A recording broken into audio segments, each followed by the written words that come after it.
Hello, Maverick fans. Welcome to a special edition of the Mavpuckcast, and it's special because you thought we weren't doing this. We totally faked you out last week. Psych! Yep. So, even though it's a special edition of the Mavpuckcast, we're still going to do our normal "What are you drinking?" segment. We gotta stay on trend here. So right. yep. There's some things that are very, very important. We like That's our why we start traditions with them. here at the Mavpuckcast. So, John, what do you got today? I have Genuine Hank's gourmet root beer. I told Bridget, I said, gourmet. yeah, I said, get me root beer or cream soda in a glass bottle so I look like I'm drinking an adult beverage, even though I'm not drinking an adult beverage. And the proof of that will be on Twitter, right? Oh, yeah, it will be on Twitter. Yep, So- I'll post a picture later, so be watching. Well, by the time you hear this, it will be on Twitter. So check out at Mavpuck on Twitter, and you will. Mavpuck. That's right. All right, so I'm participating. I have New Belgium's Tartastic Fruit Series Raspberry Lime Ale. It's a very interesting looking label on there. It is. They limes and raspberries. Yeah. This was one of those things I saw on a shelf and went, lime? Really? Yeah, And thinking kind of would be like a Corona type of thing. It's not like a Corona type of thing. really. So what's the So- is it got a strong kind of fruity. It tastes like a really weird lemonade. Oh, that's interesting. Okay. So, I don't know. It's kind of Okay. It was there was a mixed. I've got the other one actually back in the fridge there. They've got a strawberry lemonade ale that Okay. went with this, so I got 3 of these and 3 of those.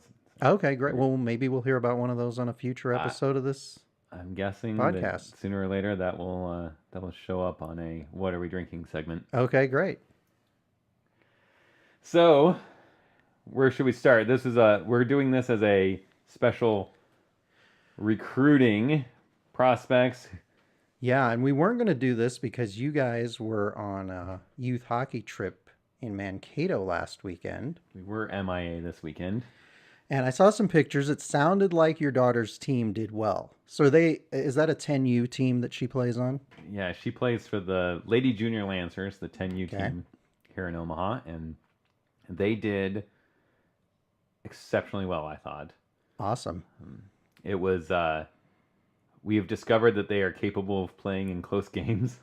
Good. They won they won 2-1 in the first game. Okay. We actually ended up with 2 games on Saturday. So 2-1 in the first game and 3-2 in the second game, and then they lost in the championship 1-0. Awesome. So Coached by former Mav Billy Puglisi. he does an amazing job with He's a girls. great guy. He's a great guy. So I noticed some of the pictures of the venue that you were playing in. Yes. Where what? Because I've been to Mankato many times for UNO hockey, but I've normally stayed around downtown.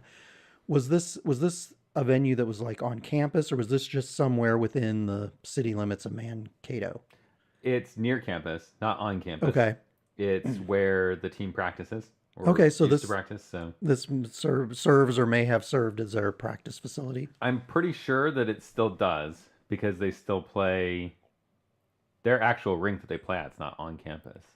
No, it's their downtown Right. arena deal. Yep. Yeah, so I'm pretty sure this is their practice facility. Okay. One of the dads on the team played Minnesota hockey when he was younger, and he mentioned remembering the rink, but going that wasn't purple when he was there. So I was gonna say, yeah, I saw the purple, and that was the thing. Their downtown arena too used to have red and blue seats, and then a few years ago, they changed them to purple because when we were up there in 2015 for the UNO series at Mankato, they finally got the coloring to go along with the hockey team. But it was a good looking arena, so that's why I wondered about that. So it was. We watched the 12U girls were up there as well in a tournament, and so okay, my daughter has a friend on that team, so we would go over and watch them play when it didn't interfere with her schedules and stuff. I think the 10Us luckily got the better of the 2 rinks. yeah, it looked But like it was nice. It looked like a nice facility. Yeah, I got tons of video off to shell out some of my Yeah, exactly. No, illustrated video. that's going to be fun for you guys to participate in that, and it's going to be fun for those of us who know you on Facebook to follow you. So Yes.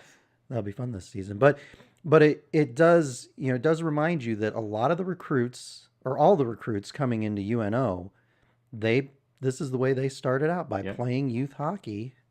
Yeah. It was, you mentioned that in this episode, and of course, you and I knew that we were planning this while I was up there and stuff. Right. So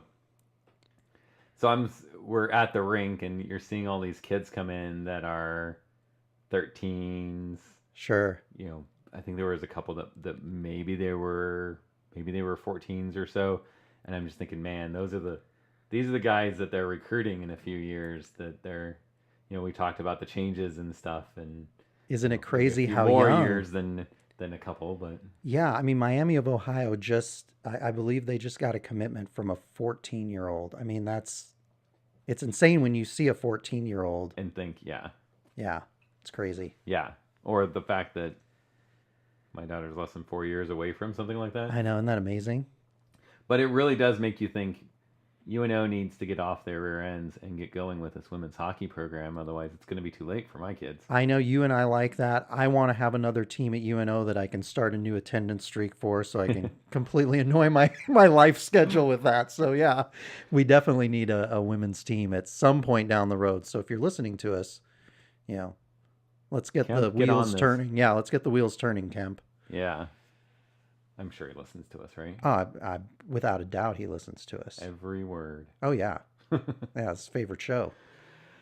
All right, so the bulk of our podcast today, we've got some new kids coming to town. Right. This week was National Letter of Intent. So for those of you that don't know, this is what we typically see up until now is verbal commitments that are Right. essentially held together by a string.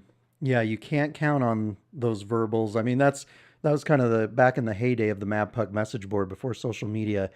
You could, I mean, a lot of the players I remember the best are the players who never showed up at UNO. So yeah, it's kind of Said they were coming, and they never. no, and sometimes they would show up with other teams, and you still see players like that showing up with other teams. So it's kind of interesting. It's fun to follow them. It's one of my favorite things to do is to look at some of these incoming recruits. But until they sign that national letter of intent, they're not truly committed. They're not really friends until They're not pen to paper, right? they're not our people at that point. Nope. So our format, we're gonna go position by position. We're gonna start talking about goaltenders coming in and what we're looking at there. We'll talk about the defensemen, and then we'll talk about the forwards, right? Yep. So goaltenders, we got one letter of intent from Isaiah Seville, right? Yep, and we've known about him for quite a while. We've been excited about him. It's been a while since we've had a guy who was a league leading goaltender in the USHL, and currently he is the top ranked goaltender in the United States Hockey League. Which for those who are kind of casual hockey fans, if you live here in Omaha and you're familiar with the Omaha Lancers, he plays for the Tri-City Storm, and so that's the league that he plays in, and sounds like a very talented guy. That is what I hear. I think for me, it's hard with goaltenders because I've seen some that have been, the best thing since sliced bread. Sure. And I'm like, I don't get it. And then they falter. And then there's these kids that come out of nowhere. And it's like, who are you? Fine, we'll put you on our team. And then, we're going to start for 3 years. You look at like UNO about a decade ago, and we had the two main goaltenders we played were Jeremy DuPont and Jared Kaufman. And DuPont was the touted scholarship goaltender, and Jared Kaufman was kind of the unsung guy, and Jared Kaufman kind of ended up being the sort of the stable guy in net for UNO. So a lot of it, there's a lot of factors, as you know, it depends on who they're playing with. A lot of these top goalie prospects are playing with other, players on their team that are very, very talented that in some respects can make them look good. So you just never know. Well, Jared coached my daughter once. Oh yes, my I youngest one. saw that picture. So I Yeah. will attest to him being a good coach at least. He's a great guy. But yeah, I think he we was came in his last season because I think we saw him play maybe 1 year. that's right. I know. Most It's of the time that we were coming, it was Massa. Yeah, I know. See, you guys were later. You don't remember. Yeah. I like to throw out comments from, yesteryear here because I've been around since, Well, since and forever. But yeah. unfortunately for me, I mean, that was before the WCHA days for UNO. So Right. when I was in Colorado and we were coming through, and even when we first moved out here, I was still following DU because that's who I went to see when we were in Colorado all the time. You were one of those WCHA snobs, weren't you? Well, yeah, because you had DU and CC, so and we had North Dakota and we had Minnesota Duluth. You didn't quite appreciate the blue collar sensibility of the CCHA. I love that conference. We never really fit that well in that conference. It was so dominated by those Michigan schools, in particular Michigan and Michigan State during those years. But yeah, I have a soft spot in my heart for that conference. So yeah, Jared was he was the workmanlike guy, and fans loved him, and so you're absolutely right. You never know if a touted goaltender will be like a Dan Ellis who played here, who came in Right. right away, and was a fantastic goalie for the 3 seasons he was here, or if he'll end up being a bust. You don't know, but I think. And you know me, I tend to be pretty positive about this stuff. I think Isaiah Seville is going to be a fun one. I'm hopeful he will be anyway, because we need a solid goaltender the next couple seasons Yeah. going forward. I think part of it is just I still have a sour taste in my mouth from the who was it just left? Do we? Who do we lose this season at the beginning of the season? The Alaska kid, the goaltender kid. Came from Cameron, God, somebody. why did I? He was playing for us last year. He was our third Who? goaltender, and You're right. NHL draft pick. Yeah. Oldham, Chris Oldham. Oldham, Yeah. thank you. I don't know. Boy, we're sounding. Yeah. Boy. Gosh, why do we do this? I don't know. I don't know. Apparently we should have taken our vitamins before this with our See- before our drink segment or during our drink segment, because yeah. This is what happens when we don't do them on Sundays because I'm gone. It's like we just. I go, know, Sunday I tend to be really well rested. It's a casual drive out here. I'm not driving out in all of the, West Omaha trying to get home from work. So yeah, so Chris Oldham, an NHL draft pick that we had, from Alaska, which Seville is from Alaska as well. played for the Omaha Lancers. So I think for me, it's just there's too many similarities between the two, and I start to get this sour taste. So in my mouth. you're a little gun shy. I am a little hesitant on him. That's for I sure. get that. I've been told by people in the know, a goalie coach that I know.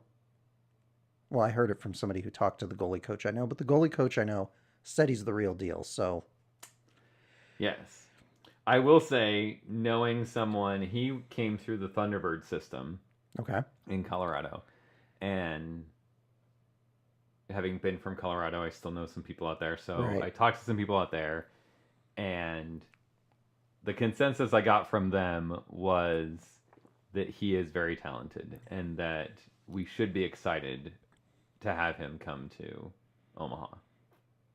I still am a little hesitant, even hearing that from people I respect, but I will go with them and say, Well, yay us. you're probably scared, considering the number of goals we've given up the last 2 seasons, that you don't want our program to become like a goalie killer. You know what I'm saying?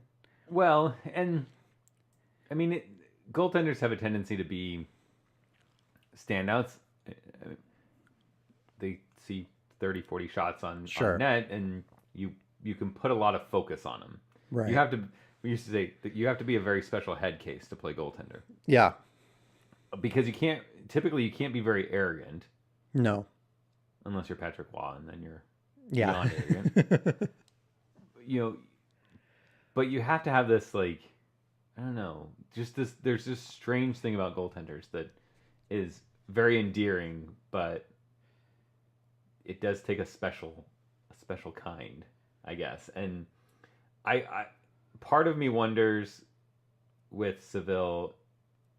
Tri-City, I think, has a good team, top to bottom.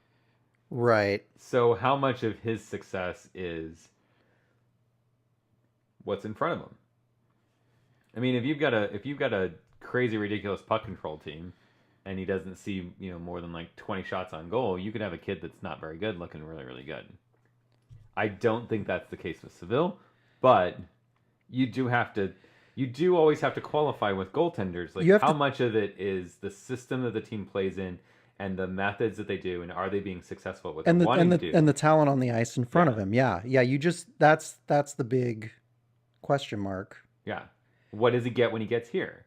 We're going to talk about particularly the defensemen that are going to be in front of him. Yeah, how successful are they going to be with the kids that stay at UNO and the new kids that come in, at making sure that his job isn't difficult, that they're not giving away a ton of those quality scoring chances. Yeah, that they're it's not a situation like we've seen in certain games this year where it's a tough task for whoever's going to be sitting back there between the pipes. We've seen it on Twitter. There's a lot of people that jump on Evan for having a bad game, and I'm sitting there going, a lot of those guys don't watch hockey, because I don't care who you are, when you're giving away slot passes and you're giving away stuff that's going, dot to dot.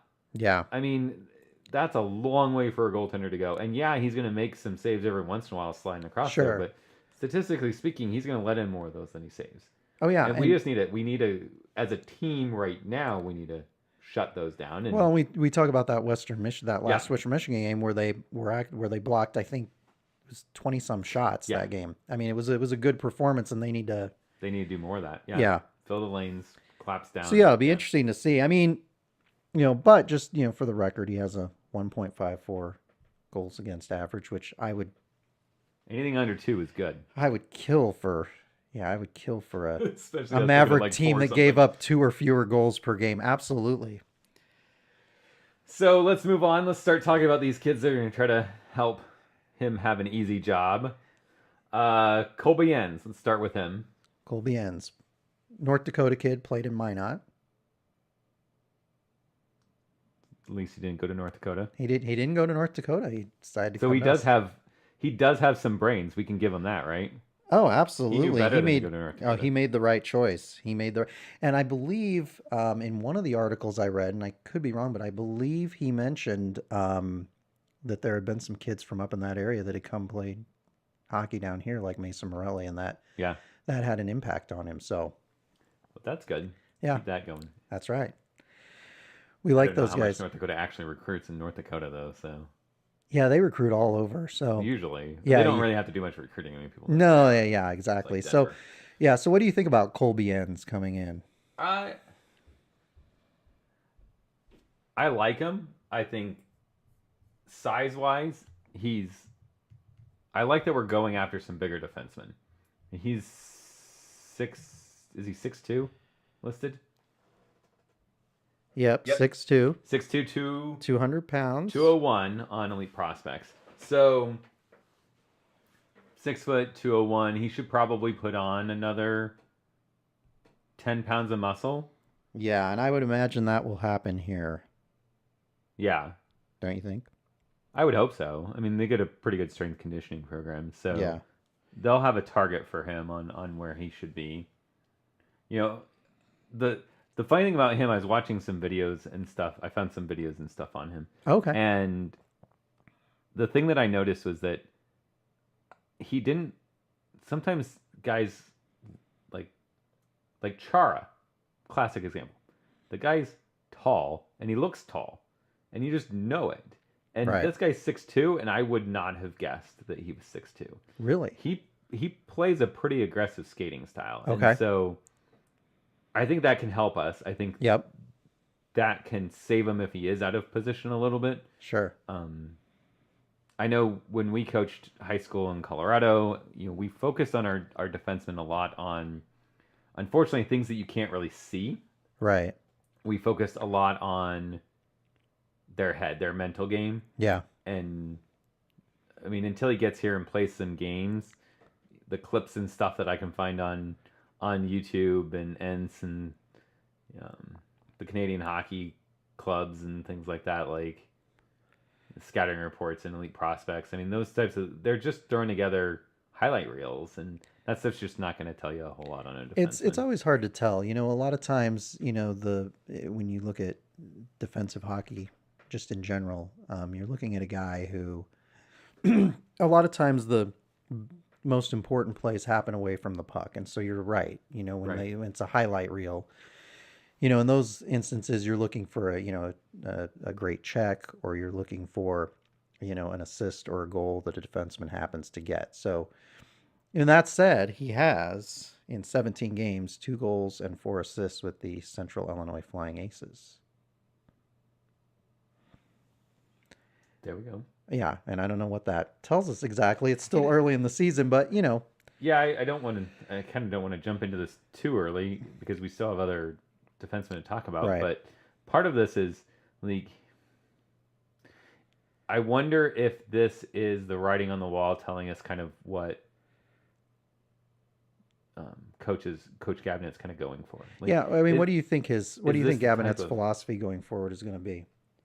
Well, I would say that if I base it solely on this recruiting class, which I don't know is really fair to Coach. Right. But I look at what he's got. He went after a quality goaltender. Yep. He got big defensemen. He got some who should be able to play fairly physical. Sure. Yep. And he got forwards that I see a lot on the prospect pages and stuff. They talk about their quote unquote creativity. Okay. And so he doesn't seem to be going after a style like the Avalanche play right now, or like Toronto plays, where it's speed kills kind of thing. Where you have a lot of puck moving defensemen, you have a lot of quick, especially short quick forwards that are creative and capable of scoring. Sure. It doesn't seem like he's going that route. It seems like he's going to go more towards play. Are you thinking more of kind of like a methodical team that, is a little bit more patient and waits for their opportunities? More. I'm guessing they're going to... I'm guessing more teams against us structured? will have more space in the neutral zone.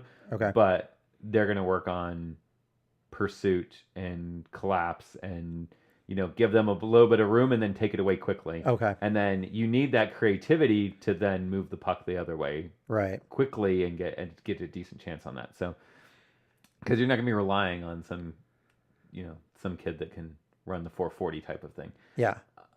So I don't know. It seems that way. He's got to coach to that. I mean, he's got to create a system that allows these kids that have creativity as a skill set to be creative. Right. Yeah, and it'll be interesting to see what happens. I mean, we say that now, and again, I don't know what exactly his plans are, or how these guys will mesh with the current players on the roster, or even how they'll mesh together. Yeah, you never know. It may be something completely different than what we've talked about before. I mean, I'm a chemistry guy. I always look for line combinations of kids that just seem to gel well together, and I've said that's something that I feel is lacking from the current team, and so who knows with these new kids coming in how that messes with the chemistry. Hopefully, because there'll be a lot of new guys, and these will all be Gabinet recruits,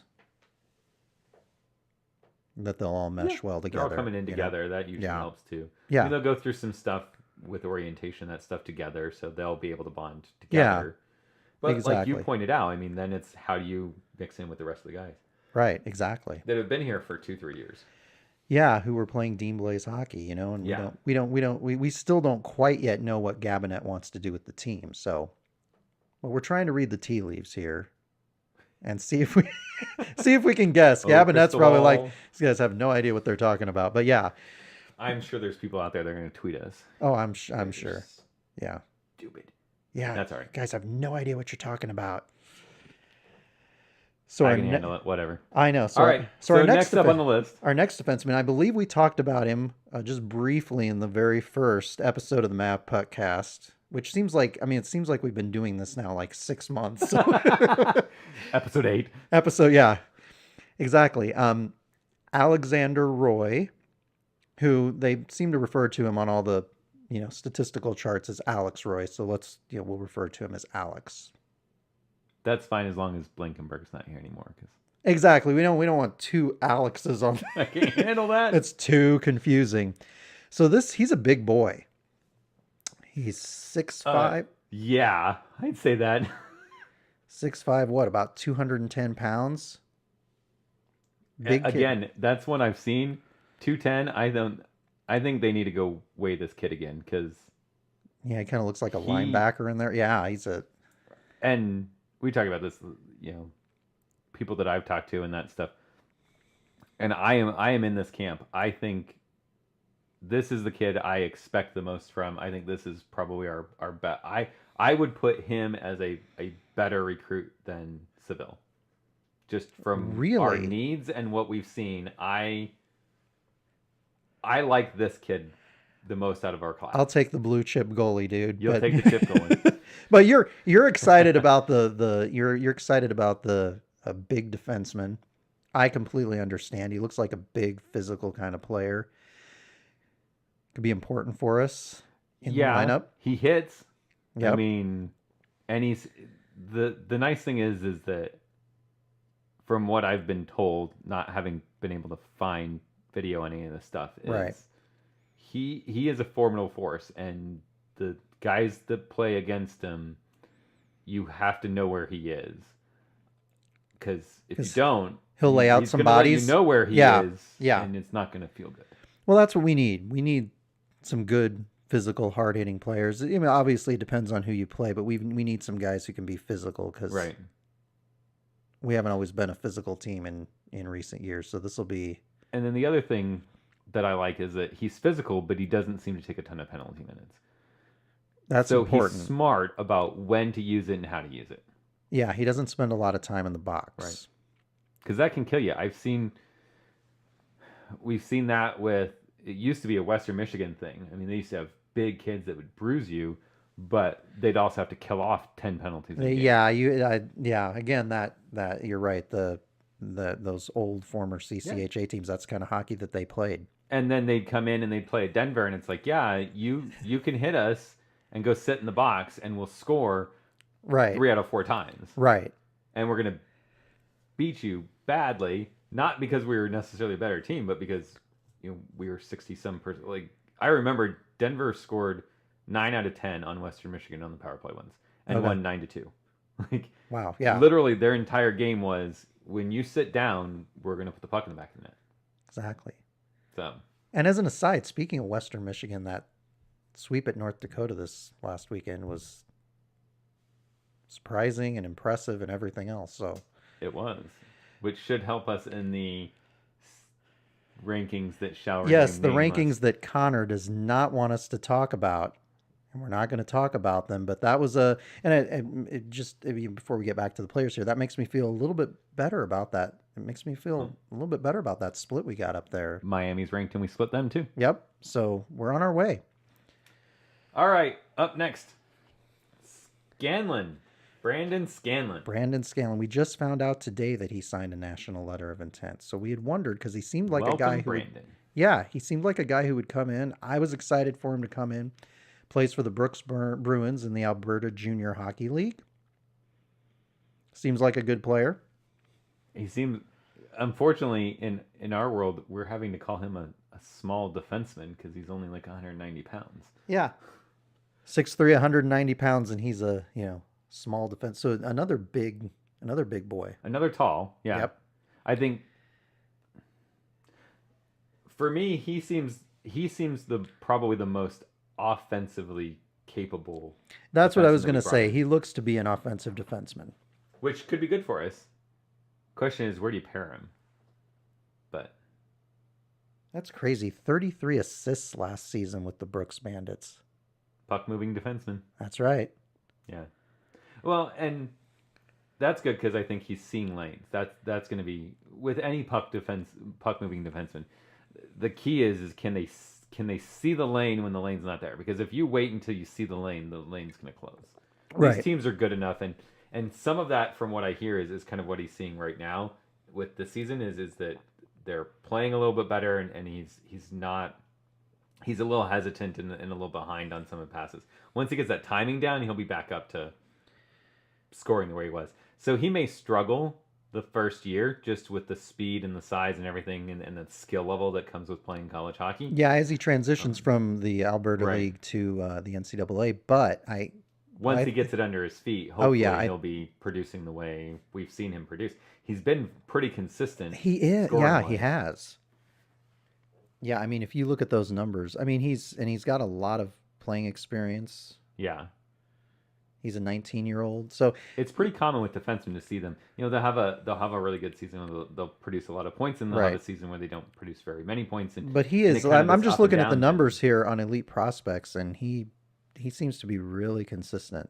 Yeah, was it 17, 30, 27, 41? So yeah, so he'll be good. And it's Canadian hockey, so it's not not U10 Alabama or anything like that. It's not some funky funky league we don't know about down in the Southeast United States. So yeah, he'll be good. I'm excited about him. I think there's a lot of upside for him, and I think he'll be a player. Hopefully, he's a player who can come in and fit in right away. Because again, we need guys who can help us score goals too. So well, yeah, and with Tyler up front. Yeah. I mean, if we can have a defenseman that moves that puck up quick so he doesn't have to come back as far into the zone, changes the dynamics. Tyler Weiss, Taylor Ward up there. Mm-hmm. Yeah. And Primu. I mean, you get someone that can move the puck quick and get him in front of the net. And put the puck in place. Yeah. So, that could be, offensively, they could be very exciting with Brandon Scanlon in the lineup. Yeah. So that's the defenseman we have. Right. Is there anything you think we're missing on defensemen? Is there a player that we probably should have, a type of player or something that you think we should have gotten that we didn't? I mean, not off the top of my head. I mean, again, it's going to depend on, part of it's going to depend on, I mean, we assume that all of the freshmen, sophomores, and juniors will return next season, but we never know if there'll be a, Colin Granary type of a situation who he's playing for a college up in Canada this season. So you never know. But I think overall, I think these guys look like solid players. Yeah. The one thing I noticed is, at least, obviously we don't know a whole ton because we're not watching these kids. We're not right now. And like we were talking about, defensemen for me are probably the toughest thing to analyze because all we have to go on is stat sheets. Which with defensemen, they don't show up as much. No, you gotta see them play in person. Yeah. I didn't see anyone talking about any of our defensive prospects as having a heavy shot or a quick shot or good vision with a shot. So I'm a little bit worried about, particularly on like a power play or something, that shot from the point that's going to help expand the box and give us some more a softer zone or more opportunities, more options, or even on regular strength. I mean, just anything to spread out the defensive schema a little bit more. Right. But that said, I mean, with guys that size and stuff, they may have it and just haven't needed to or haven't shown it, or that's just not what the scouts that are writing the stuff that we're reading are paying attention to. Right. So, on to the forwards? On to the forwards. All right, let's start with Joey. Joey Abate. Plays for the Youngstown Phantoms in the USHL. Got a lot of USHL guys coming in. I like... here's the thing. The 03-04 season, when UNO only won 8 games that season, one of the things Coach Kemp kept saying, it was like his mantra in the local media, was that help is on the way. And we got 5 or 6 strong USHL forwards who came in. So I'm always happy to get guys from the USHL. It's a league that we're familiar with here in Omaha. And they're producing top prospects year in, year out. You never know from year to year what will happen, but we've and I look at guys over the years like Tyler Vessel, Scott Parse, Brian Marshall. These are players that have been key cogs in the offensive engine of this team, so I'm excited to see him. So Joey Abate, you've taken a look. I've taken a look. I have. I would say he had a good season in the NAHL, and he hasn't performed as well in the USHL as he did that season.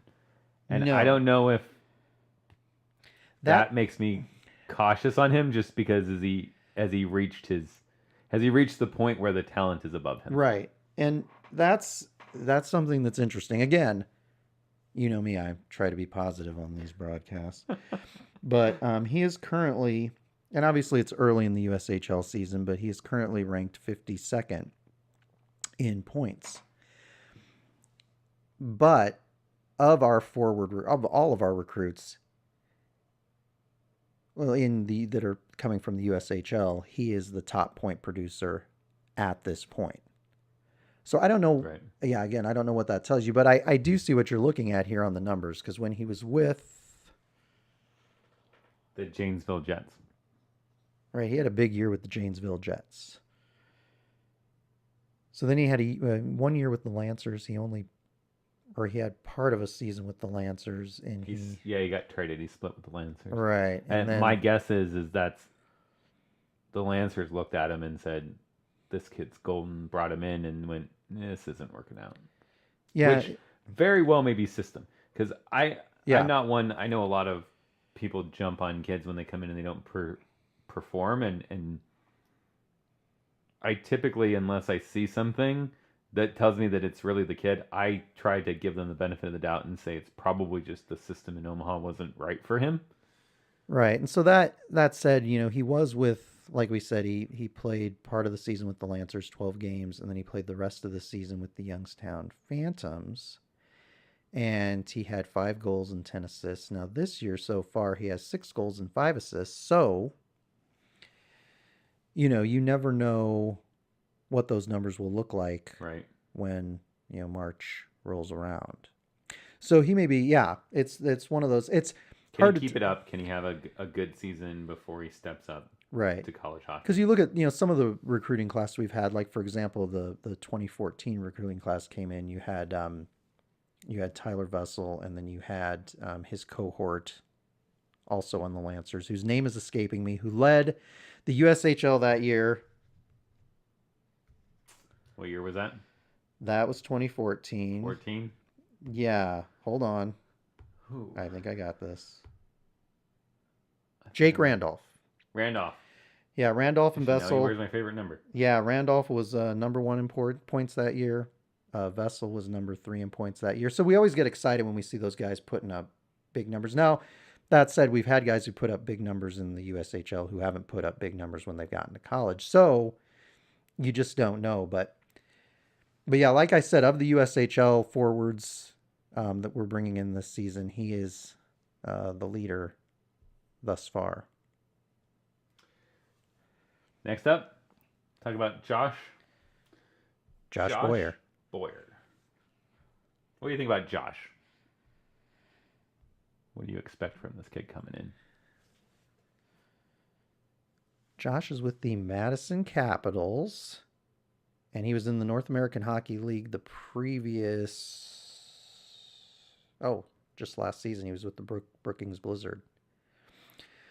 So he had a very productive year in the North American Hockey League last year. He had 27 goals, 31 assists. So yeah. Point per game producer. Yeah, he was. So I'm excited. And obviously the North American Hockey League isn't exactly congruent with the USHL. Right. But there's a lot of good players that come out of the North American Hockey League, and we've had a lot of good players coming out of that league. So he's a guy who can obviously, put up points, goals, assists. Yeah, but can he do it? No, we keep talking about this. Like, I know. he did, but can he do it when the talent's better? I know. It's hard to know. What kind of, what we haven't really talked about this, but I think Gabnet has a plan in place. He doesn't strike me as one who's like, when these kids get here, we'll figure it out. No, he's a very smart, very well read. Mm-hmm. Seems like a very prepared individual. So I think he has. So there's a role that idea in this mind. kid's gonna play. Like, we're gonna do something for this team, and right. we don't know what that is. He may not be the point per game producer that we need.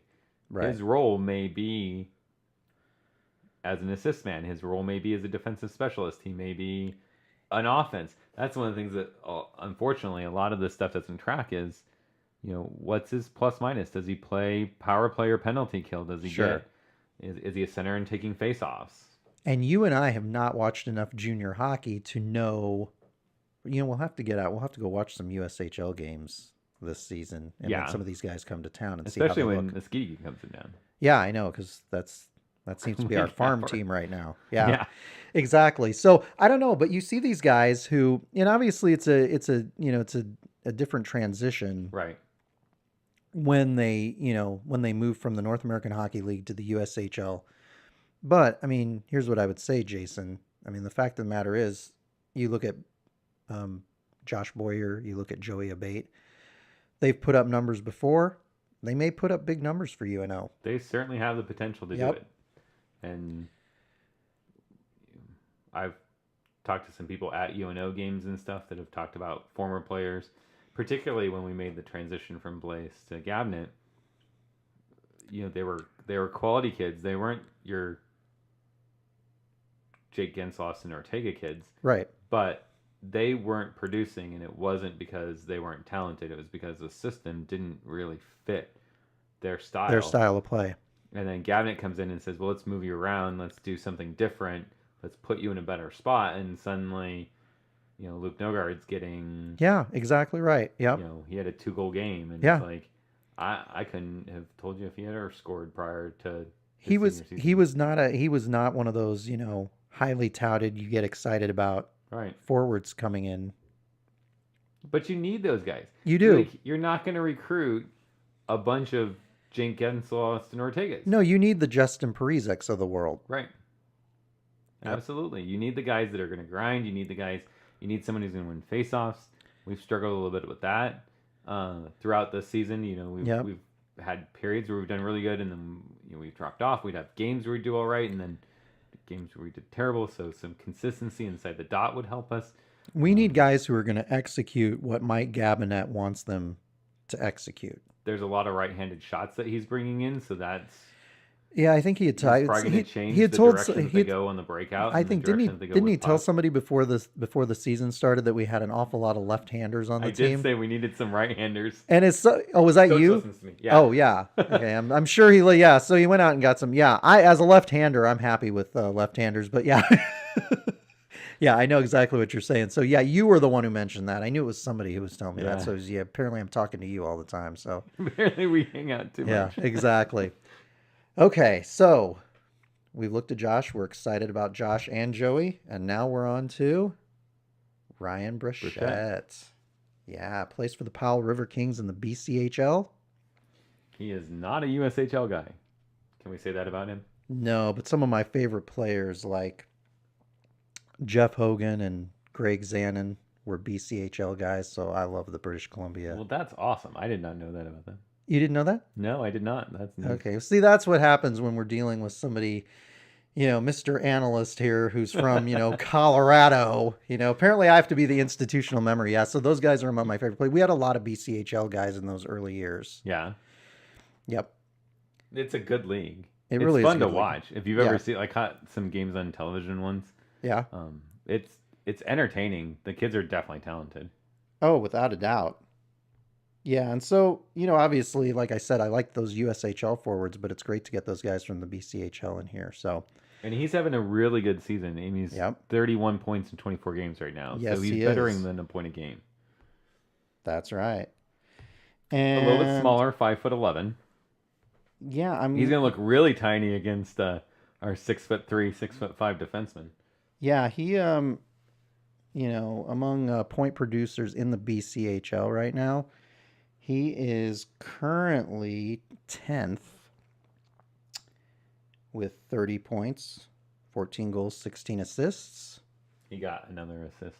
Oh, he He's at got 31, Oops. Yep, I took that screenshot last night. So yeah. yes, or the other Saturday something. Whenever I took the screenshot. Anyway, At the time of my screenshot, he was ranked 10th in the British Columbia League in points. So yeah, he's having a really productive year. I saw a few scouts that had written, and some writers and stuff that follow him up in BC that were writing that he's got a really good head on his shoulders. That he's quote unquote a visionary was the word that they used. So I thought that was kind of interesting. Reminded me a little bit of what they were writing about Tyler Weiss before he came in.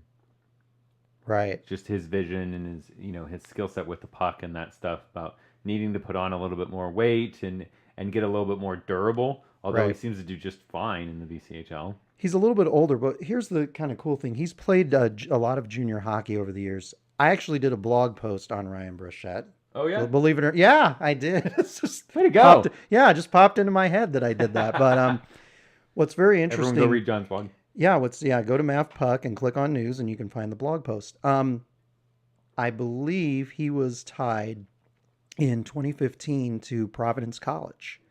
So that was the year that they won the national championship. So he was tied to Providence. So that he was season. probably a verbal commit there. Then Yeah, I would imagine so. okay. And yeah, so I think he was involved, believe it or not, this is a little bit of trivia for you. He was involved in a trade with Teemu Pulkkinen back when he played for the Sioux Falls Stampede in the USHL in the 2015-16 season. Maybe that was a little bit of a lean for him coming here then, huh? Yeah, exactly. So that was kind of a cool thing. It's interesting when you've got those guys, and we've talked about those guys on the podcast before that have played a lot of junior hockey. Mm-hmm. Maybe you've They have a lost lot of interest in some of the schools. The nice thing about those guys coming in is that they have a lot of experience, and they played with a lot of coaches and a lot of players. They played in different systems. And what I really liked seeing about his stats was the 4 years in the playoffs. So he's played postseason. He's seen what it is after the quote unquote regular season. Absolutely. And he's also one of our older recruits, which should be interesting. He's got some maturity to him coming in. He's not one of the 17, 18-year-old kids. He's not a 19-year-old 1 year USHL. No, and in the world where the better programs tend to recruit the younger guys, it's nice to get some of those older players. That's what UNO did in the early years of the program, and it really benefited them early on. And I think having that leadership, having that experience, having somebody who's a little bit more grounded will be good for the team. But yes, I did write the blog post, and at Mark Diver on Twitter back May 23rd, 2015, okay, said that hearing that at Friars hockey recruit Ryan Brochette will be traded to the Sioux Falls Stampede from the Sioux City Musketeers for 95 Teemu Pulkkinen. So yeah, a little bit of trivia. He was involved with stuff. So kind of small world. Yeah, kind of a small world thing. But yeah, I'm excited about Ryan Brochette coming in. Like I said, I like those BCHL guys, so I think he'll be good to have that experience in the lineup. And he seems to be a guy, like you said, has postseason experience and can put up points. So Noah Prokop plays for the Green Bay Gamblers. Played for Shattuck St. Mary's in high school. So that's one of those good Minnesota prep schools that we like to get players from. Yeah, it's tough going up there trying to take the sled through Minnesota and come back with someone. It definitely is. Expectations? I don't know. This kind of he seems to me like a role player guy. He seems to me like he's kind of going to be one of those. Maybe if he's got a good head, I don't know. I mean, if he's got a good head on his shoulders and he's talented as kind of a defensive style forward, maybe a penalty killer for or something. Sure. I don't see much that tells me he's going to be. He's not an offensive. Amazing. He's not an offensive giant in the USHL for sure. Currently, he's ranked 88th in points. Again, according to the screenshot. If like you said, we should go to some of these. We should see when they're coming in, because he's one I had a hard time reading. Right. Because I couldn't find much on him. I couldn't find video, so I'm reading everything off of stats. Going, I don't know. This kid's kind of You know, the only video I found on YouTube was a radio interview where he said he could solve a Rubik's cube in less than a minute. So what does so that tell you? it tells me you can solve a Rubik's cube in a He's minute. he's like, can you solve a Rubik's cube? I can't solve a No, but Rubik's. I could throw one to him.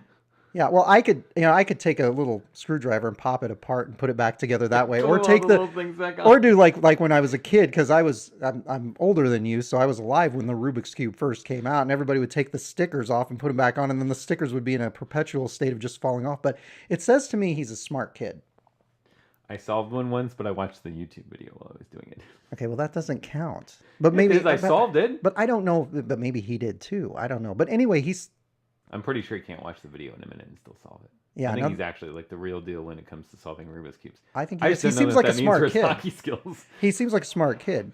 I think he'll be good. But again, let's take a look Was here. he I the mean, one? I believe there was one of the kids that talked about how one of his reasons for coming here was because of the UNO business program. Was that him or was that one of the other prospects? Do you remember? I don't know.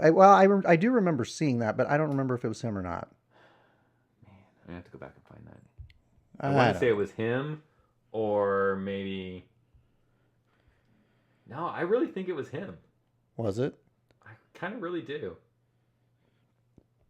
I'll go find it at some point. Well, you We'll could be tweet it right. out It's or it's a something. it's a great business school, so a lot It of these guys does. should check it out. But I mean, he had a really his before juniors when he his year with Shattuck St. Mary's. And you have two. Yeah, 2 years with Shattuck St. Mary's. My eyes are going here. So, Because he was 16 in the midget prep. yep. Okay. His last season at Shattuck St. Mary's, 15 goals, 30 assists. Yeah. Production at that level, I mean, talent wise, there's a bigger gap on those teams. So take it a little bit with a grain of salt from that. I know. I look at what he's been doing. But the it last is couple but it years, is and Minnesota high school hockey. It is. I mean, it is the best of Yeah. that range. Which, in addition to the USHL players, BCHL players, I love the Minnesota prep players that we've gotten at UNO. So Maybe we should change this to who do you not like to see recruits from? I Save don't us know, a few probably- minutes on the podcast. I don't know. Yeah. So, but I'm excited. He seems like a really nice kid in the interview I saw, and he can solve a Rubik's Cube in less than a minute. So, smart kid, too. So, Nolan Sullivan. Nolan Sullivan from Eden All right. Prairie, Minnesota. I read someone from Minnesota who wrote an article about him when he was, gosh, he probably would have been before junior hockey, maybe midget, Okay. that said he was the Swiss Army knife kid. Just one of those forwards you can plug and play anywhere into your lineup, anywhere into your system, and he works. He's like that all-purpose tool in your toolbox that you Yeah. need. Okay. So if he's still that kid, I'm happy about that because I'd love to have someone here that just puts in the effort, does what he needs to do, can do anything you ask him to do. You just have to ask him to do it. Yeah, it looks like he's been, a pretty solid guy with the Muskegon Lumberjacks. Before that, he was in the North American Hockey League for the Aberdeen Wings, and his coach for the Wings said he has a very high hockey IQ. Like I said, we've heard that from a lot of them. I know. Well, this is good to hear. Gabinet's going out and getting smart hockey players They can solve Rubik's cubes. that are going to do what he wants. That may be the key. Well, and maybe that's his thing is, he may want to run something more complicated than he's capable of running now, but he doesn't Right. have the confidence and the mental awareness of the kids that are here. Sure. Or all of them. I mean, it's Yeah. kind of one of those things like, I can have confidence in half my team, but if the other half of the team's running around like chicken with their head cuts off, we're Yeah. not going to be very successful. That's So right. he may be dumbing down his system right now, just waiting for the kids that he wants in here to come in that he can really Yeah. complicate things because he knows these kids are smart enough to understand it and take it in. It could be really beautiful hockey to watch, Could in a be. couple years from now. And the great thing is those are the types of things like you get hurt, you get, even a minor injury or something. I mean, you can have kids kind of lose their touch Yep. with passing or shooting. You can have an issue of confidence with defensemen who just get out of position too much and they start to just get in their own heads and then they're just all over the place. But that intelligence, that hockey IQ, is stuff that I don't really see. It doesn't typically go away. No. They're smart or they're not. And exactly. It all becomes how you use them and whether or not your system. Well, and in the NCHC, you have to be a smart hockey player. Yeah. You know, these teams are good. They are. Every one of them. Absolutely. So Nolan. Yeah. So no, that's the last one that we have. That's a for sure letter of intent, correct?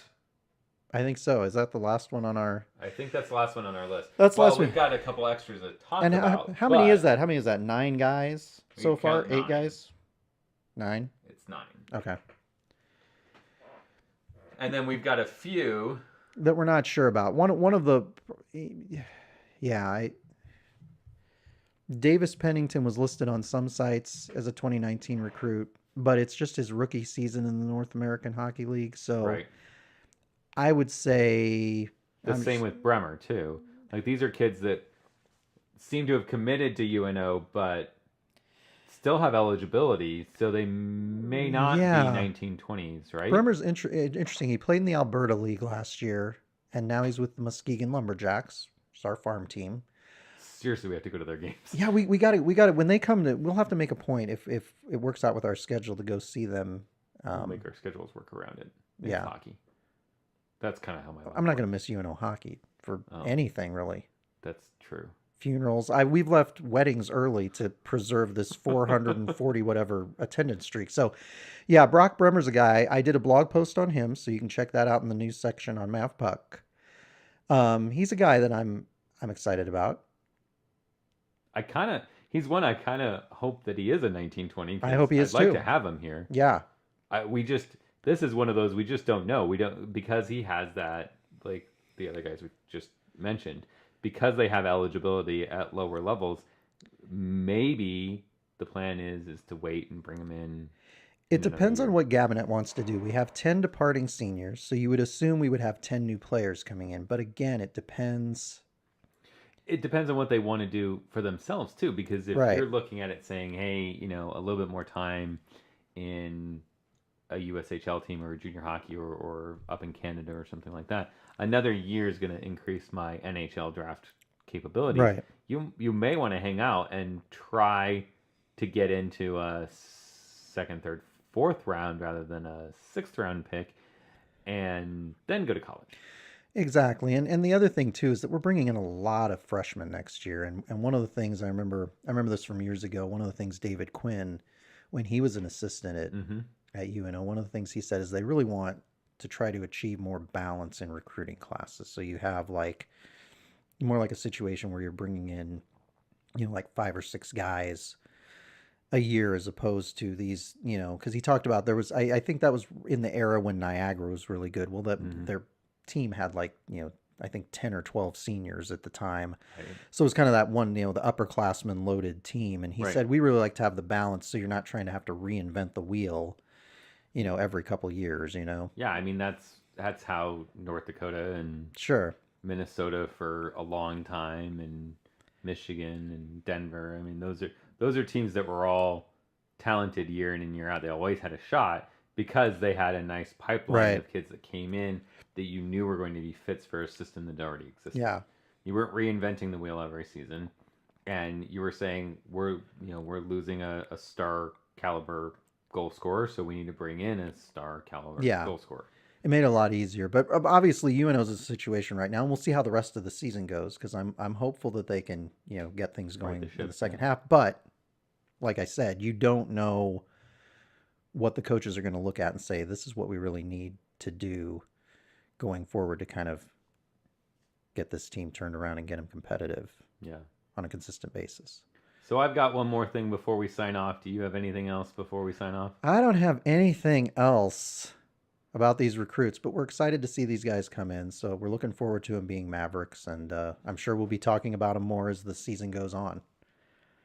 So my one thing that remains is not prospect related. Okay. We're going to attempt to jinx the poor kid from Arizona this weekend. That would be Johnnie Walker. Yes. We heard his name far too much when we played In Arizona Arizona. State in October. Yeah. So you would put out a poll in our Facebook on your group. Facebook group asking me what to get, and I don't even remember who it was. Johnnie Someone Walker Red, mentioned Johnnie Walker Black. right, and someone mentioned there was an other option, and Yes. just put stuff in the comments. And in the comments there was a Johnnie Walker White, Yes. which I had never heard of, but my wonderful wife actually found it today. Well done, Jolene. So, having Johnnie Walker White, we are going to attempt to white out Johnnie Walker from Arizona State. Give him a nice goose egg on those score sheets. Jason's going to have a little shot here I've got a shot. so that to One. blank him out this weekend. So, Johnny, you're a good player, but for a couple weekends, here we go. Okay.